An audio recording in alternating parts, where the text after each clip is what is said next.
Saudi കിരീടാവകാശി Muhammad bin Salman ഇന്ന് American president Donald ട്രംപുമായി white ഹൗസിൽ കൂടിക്കാഴ്ച നടത്തും. ഇതിനിടയിൽ സൗദി അറേബ്യയ്ക്ക് അത്യാധുനിക F-35 പോർവിമാനങ്ങൾ കൊടുക്കുമെന്നും ട്രംപ് പ്രഖ്യാപിച്ചു. വിവരങ്ങളുമായി മധു കൊട്ടാരക്കര ചേരുകയാണ് അമേരിക്കയിൽ നിന്ന്.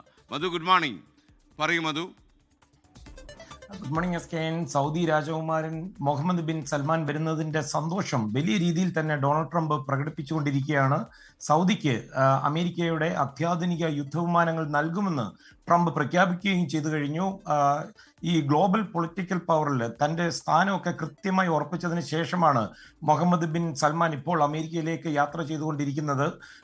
പതിറ്റാണ്ടുകളായിട്ട് ഈ സൗദി അമേരിക്ക എണ്ണ വ്യാപാരവും അതുപോലെ ഡൊണാൾഡ് ട്രംപുമായിട്ട് വളരെ വലിയ വ്യക്തിബന്ധമുള്ള ഈ രാജകുമാരന്റെ വരവ് സൗദി അമേരിക്ക ചർച്ചകൾക്ക് ശക്തി പകരുമെന്നാണ് നമുക്ക് വാഷിംഗ്ടണിൽ നിന്ന് ലഭിക്കുന്ന റിപ്പോർട്ടുകൾ. അതുപോലെ ട്രംപ് സൗദിയിലെത്തിയപ്പോൾ ഏതാണ്ട് 600 ബില്യന്റെ നിക്ഷേപം അമേരിക്കയിൽ നടത്താമെന്ന് ഒരു ഉറപ്പ് നൽകിയിരുന്നു. അത് ഒന്നുകൂടി ഉറപ്പുവരുത്താനും വേണ്ടി വന്നാൽ അതിൽ കൂടുതൽ കുറച്ച് നിക്ഷേപം അമേരിക്കയിൽ എത്തിക്കുവാനും ഈ കൂടിക്കാഴ്ചയിൽ ട്രംപ് ശ്രമിക്കുമെന്ന് നമുക്ക് ഉറപ്പിക്കാൻ പറ്റും.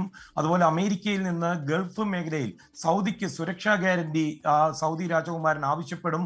അത് മാത്രമല്ല, അവർക്ക് ആർട്ടിഫിഷ്യൽ ഇന്റലിജൻസിന്റെ സാങ്കേതിക വിദ്യ ആവശ്യമുണ്ട്.